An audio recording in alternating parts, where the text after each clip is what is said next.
Hello friends, welcome to my YouTube channel. दोस्तों, आज के सेशन में हम लोग करने वाले हैं सीडीपी का अगला पार्ट। तो दोस्तों, प्रीवियस ईयर क्वेश्चन पेपर की ये जो सीरीज चल रही है, ये आपके आने वाले एग्जाम्स के लिए बहुत ही महत्वपूर्ण है दोस्तों।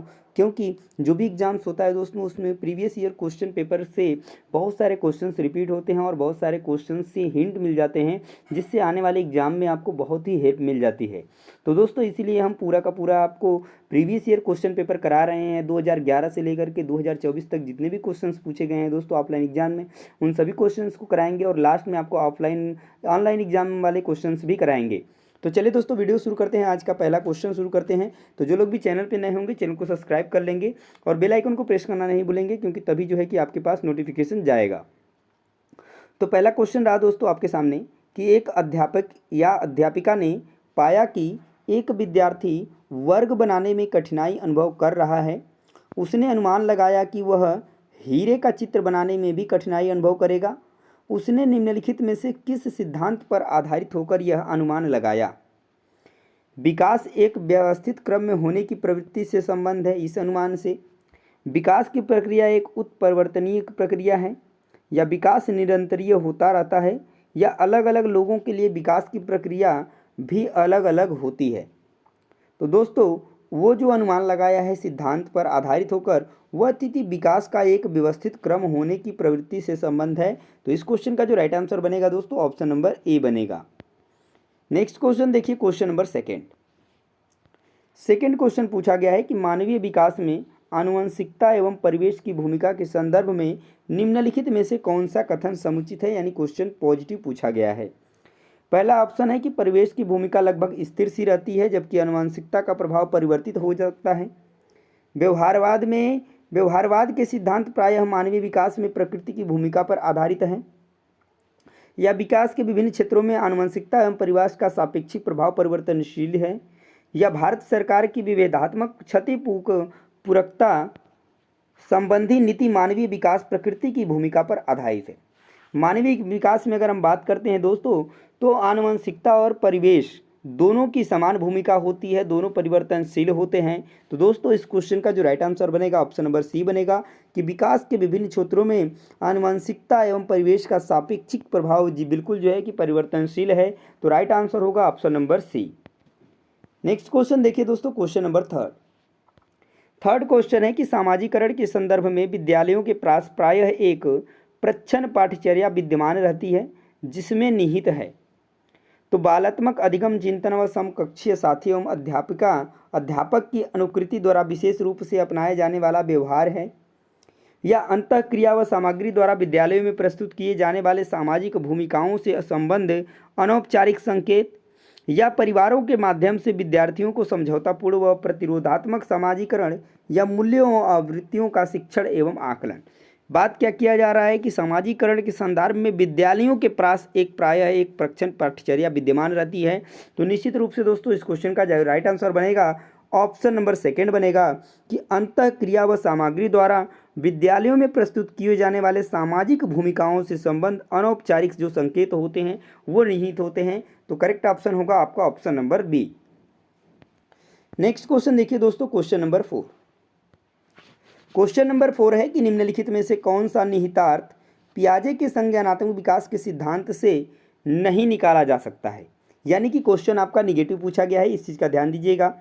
दिया है कि बच्चों की अधिगमनात्मक तत्परता के प्रति संवेदनशीलता, ये पॉइंट जो है बिल्कुल सही है उनके संज्ञानात्मक विकास के सिद्धांत के अनुसार। उसके बाद दिया है कि व्यक्तिगत भेदों की स्वीकृति, खोजपूर्ण अधिगम या शाब्दिक शिक्षण की आवश्यकता। तो बात करें अगर व्यक्तिगत भेदों की स्वीकृति, खोजपूर्ण अधिगम, तो ये पियाजे के जो है सिद्धांत से बिल्कुल जो है क्या कर सकते हैं, निहितार्थ निकाले जा सकते हैं। बट जो चौथा ऑप्शन है, ऑप्शन नंबर डी, कि शाब्दिक शिक्षण की आवश्यकता, ऐसा उन्होंने कुछ भी नहीं कहा था। ये उनके सिद्धांत से कोई निहितार्थ नहीं निकलता है दोस्तों इसका। तो राइट आंसर बनेगा आपका option number D. Next question देखिए, क्वेश्चन नंबर 5 नंबर क्वेश्चन है कि निम्नलिखित में से कौन सा कोहलबर्ग के नैतिक विकास के चरणों का लक्ष्य है। चरणों का परिवर्तनशील अनुक्रम, विभिन्न चरण अलग अलग प्रत्युत्तर हैं न कि सामान्य प्रतिमान। या भी सभी संस्कृतियों से संबंध चरणों की सार्वभौम श्रृंखला है। या विभिन्न चरण एक गैर पदानुक्रम रूप से आगे की ओर बढ़ते हैं। तो कोहलबर्ग के नैतिक सिद्धांत के विकास के चरणों का क्या लक्ष्य है? तो क्वेश्चन नंबर 5 का राइट आंसर बनेगा दोस्तों ऑप्शन नंबर सी कि सभी संस्कृतियों से संबंधित चरणों की सार्वभौम श्रृंखला है, ये उसकी लक्ष्य है। तो correct option option number C होगा। नेक्स्ट क्वेश्चन देखिए क्वेश्चन नंबर 6। क्वेश्चन नंबर 6 है कि डैश कक्षा में वास्तविक सांसारिक समस्याओं से संबद्ध जटिल परियोजनाओं पर कार्य करते हुए अध्यापक व छात्र एक दूसरे से अनुभवों से परस्पर ग्रहण करते रहते हैं। तो कैसी कक्षा में? पारंपरिक कक्षा, रचनात्मक कक्षा, अध्यापक केंद्रित कक्षा या सामाजिक रचनात्मक कक्षा। बात किया जा रहा है कि अध्यापक व छात्र एक दूसरे के अनुभवों से परस्पर ग्रहण करते रहते हैं। तो निश्चित रूप से इस क्वेश्चन का जो राइट आंसर बनेगा ऑप्शन नंबर 4 होगा। सामाजिक और रचनात्मक कक्षा में वास्तविक सांस्कृतिक समस्याओं से संबंधित जटिल परियोजनाओं पर कार्य करते हुए अध्यापक और छात्र जो है एक दूसरों के अनुभवों से परस्पर क्या करते हैं? ग्रहण करते रहते हैं, अधिगम होता रहता है। नेक्स्ट क्वेश्चन देखिए दोस्तों क्वेश्चन नंबर 7 नंबर क्वेश्चन है कि प्रगतिशील शिक्षा के संदर्भ में समान शैक्षिक अवसर से अभिप्राय है कि सभी छात्र, यानी कि समान शैक्षिक अवसर से क्या अभिप्राय है? कि किसी भी जाति, पंथ, रंग, क्षेत्र व धर्म के होते हुए भी समान शिक्षा प्राप्त करें, या समान शिक्षा पाने के बाद अपनी क्षमताओं को सिद्ध कर सकें, या बिना किसी भेद के समान पद्धतियों और सामग्रियों से शिक्षा प्राप्त करें, या ऐसी शिक्षा पाएं जो उनके लिए अनुकूलतम हो तथा उनके भविष्य के कार्यों में सहायक हो। क्वेश्चन नंबर 7 का राइट आंसर क्या बनेगा? तो प्रगतिशील शिक्षा के अगर हम संदर्भ में बात करें, समान शैक्षिक अवसर से अभिप्राय क्या है? तो किसी भी जाति, किसी भी पंथ, किसी भी रंग, क्षेत्र व धर्म के होते हुए भी समान शिक्षा प्राप्त करें। तो राइट आंसर बनेगा दोस्तों ऑप्शन नंबर 1। नेक्स्ट क्वेश्चन पे की तरफ चलते हैं क्वेश्चन नंबर 8।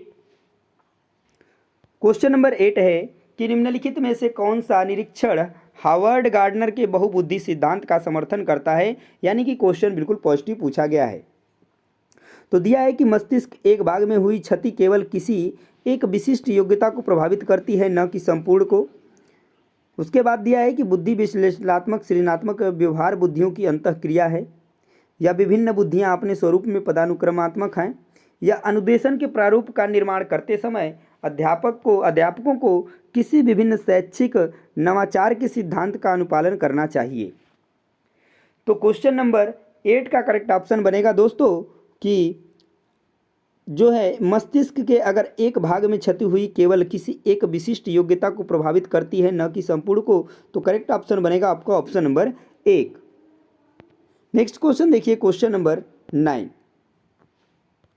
क्वेश्चन नंबर 9 है कि भाषा विकास के संदर्भ में निम्नलिखित में से कौन सा क्षेत्र पियाजे के द्वारा कमतर आंका गया है? आनुवंशिकता, सामाजिक अंतःक्रिया, अहम केंद्रित भाषा, या विद्यार्थी द्वारा संक्रियात्मक रचना। क्वेश्चन नंबर राइट आंसर क्या बनेगा 9 का? तो वह है सामाजिक अंतःक्रिया। तो राइट आंसर होगा दोस्तों इस क्वेश्चन का right answer option number B. Next question देखिए दोस्तों क्वेश्चन नंबर 10। क्वेश्चन नंबर 10 क्या है कि योग्यता व योग्यता समूहीकरण के परिप्रेक्ष्य में निम्नलिखित में से कौन सा कथन सत्य है? विद्यार्थी समूहों में बेहतर सीखते हैं, अभाव और प्रभावी शिक्षण हेतु कक्षा को समरूपी होना चाहिए, छात्र असहिष्णु होते हैं व भेदों को स्वीकार नहीं करते, या विभिन्न योग्यता वाले समूहों को ग्रहण करने के लिए अध्यापकों को बहुस्तरीय शिक्षण को अपनाना चाहिए। तो यहाँ पर क्या जो है कि करेक्ट ऑप्शन बनेगा क्वेश्चन नंबर 10 के लिए? तो यहाँ पर दोस्तों राइट आंसर क्या बनेगा? तो विभिन्न योग्यता वाले समूहों को ग्रहण करने के लिए अध्यापकों को बहुस्तरीय शिक्षण को अपनाना चाहिए। तो करेक्ट ऑप्शन बनेगा आपका option number D. Next question देखिए क्वेश्चन नंबर 11 नंबर क्वेश्चन है कि निम्नलिखित में से कौन सा कथन सत्य है? तो ऑप्शन ए है कि रचनात्मक आकलन कभी कभी संकलनात्मक हो सकता है एवं इसी प्रकार विपरीत भी। और दिया है बी कि संकलनात्मक आकलन से अभिप्राय कि आकलन अधिगम का एक निरंतर व अभिन्न अंग है, या रचनात्मक आकलन का मुख्य उद्देश्य विद्यार्थियों की उपलब्धि का श्रेणीकरण है, या रचनात्मक आकलन समय समय पर विद्यार्थियों के विकास का सार प्रस्तुत करता है। तो क्वेश्चन नंबर 11 का राइट आंसर बनेगा ऑप्शन नंबर ए कि रचनात्मक आकलन कभी कभी संकलनात्मक हो सकता है, ठीक है, और इसी प्रकार से विपरीत भी। तो नेक्स्ट क्वेश्चन देखते हैं क्वेश्चन नंबर 12। क्वेश्चन नंबर 12 क्या कहता है? क्वेश्चन नंबर 12 है कि एक अध्यापक या अध्यापिका विद्यार्थियों को किसी विषय की अपनी अवबोधनात्मक को प्रतिबिंबित करते हुए संकलनात्मक मानचित्र का निर्माण करने को कहती है। तो वह विद्यार्थियों की स्मृतियों को मंथर गति से जागृत कर रही है, रचनात्मक आकलन कर रही है, छात्रों की मुख्य बिंदुओं का सार लिखने की क्षमता का परीक्षण कर रही है, या छात्रों की उपलब्धि के मूल्यांकन हेतु शीर्षकों के विकास का प्रयास कर रहा है। देखिए ये तो होगा नहीं, क्षमता का परीक्षण भी नहीं हो रहा है, और यहाँ पर स्मृतियों का मंथर जो है कि गति से नहीं हो रहा है। तो यहाँ पे राइट आंसर बनेगा आपका ऑप्शन नंबर बी, रचनात्मक आकलन कर रही है अगर इस तरीके का वह कार्य कर रही है अध्यापक या अध्यापिका। नेक्स्ट क्वेश्चन देखिए क्वेश्चन नंबर 13 नंबर क्वेश्चन है कि निम्नलिखित में से कौन सा ब्लूम के पुनर्शोधित वर्गीकरण में मूल्यांकन के क्षेत्र को प्रदर्शित करता है? तो आंकड़ों का प्रयोग करते हुए ग्राफ अथवा चार्ट का निर्माण करना, एक समाधान की तार्किक सुसंगतता का परीक्षण करना, प्रदत्त आंकड़ों की प्रासंगिकता का मूल्यांकन करना, या वस्तुओं के श्रेणीकरण हेतु एक नूतन पद्धति का निर्माण करना। तो क्वेश्चन नंबर 13 का राइट आंसर बनेगा कि एक समाधान की तार्किक सुसंगतता का परीक्षण करना करेक्ट ऑप्शन होगा इस क्वेश्चन के लिए। नेक्स्ट क्वेश्चन देखिए दोस्तों क्वेश्चन नंबर 14 नंबर क्वेश्चन है कि वंचित विद्यार्थियों के साथ व्यवहार करने के संदर्भ में अध्यापक अध्यापिका को निम्नलिखित मूल्यों में से किस पर विश्वास व्यक्त करना चाहिए? छात्रों की सफलता हेतु व्यक्तिगत उत्तरदायित्व, समुचित व्यवहार की उच्च अपेक्षाएं, या विद्यार्थी से किसी प्रकार की मांग न होना, या विद्यार्थियों द्वारा स्वीकृति हुई आघात्मकता व क्रोध का प्रयोग करना। तो यहाँ पे राइट आंसर क्या बनेगा? तो क्वेश्चन नंबर 14 का जो करेक्ट ऑप्शन बनेगा कि विद्यार्थियों द्वारा स्वीकृति हेतु आघात्मकता को व क्रोध का प्रयोग करना। तो यहाँ पे मुझे लगता है कि यहाँ पे ये सही ना होकर के यहाँ पे राइट आंसर ये न बन करके क्या होगा, राइट आंसर बनेगा आपका ऑप्शन नंबर ए दोस्तों, ठीक है। डी जो है सही नहीं होगा क्योंकि क्रोध का प्रयोग करना ये गलत होगा। तो राइट आंसर बनेगा कि छात्रों की सफलता है तो व्यक्तिगत उत्तरदायित्व जो है कि हम व्यक्त कर सकते हैं, विश्वास व्यक्त कर सकते हैं। तो बिल्कुल राइट आंसर बनेगा आपका ऑप्शन नंबर 1। नेक्स्ट क्वेश्चन देखिए क्वेश्चन नंबर 15। क्वेश्चन नंबर 15 है कि निम्नलिखित में से किस पद्धति का उपयोग करते हुए हकलाने की समस्या से निपटा जा सकता है? अनुश्रुत वाक्य, प्रवर्धित वाक्य, परिणामकारी वाक्य, लंबित वाक्य। तो हकलाने की समस्या को निपटा जा सकता है तो वो है प्रवर्धित वाक्य पद्धति का उपयोग करके। तो राइट आंसर बनेगा आपका ऑप्शन नंबर 2।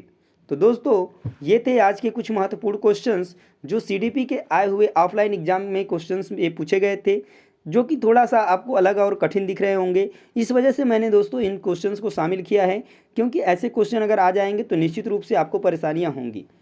तो दोस्तों वीडियो कैसी लगी है कमेंट में जरूर बताइएगा, और इस तरीके के और भी इंपॉर्टेंट क्वेश्चंस और प्रीवियस ईयर क्वेश्चंस पेपर करने के लिए चैनल को सब्सक्राइब करना नहीं भूलिएगा। तो दोस्तों मिलते हैं नेक्स्ट वीडियो में नेक्स्ट प्रैक्टिस सेट के साथ, तब तक के लिए जय हिंद।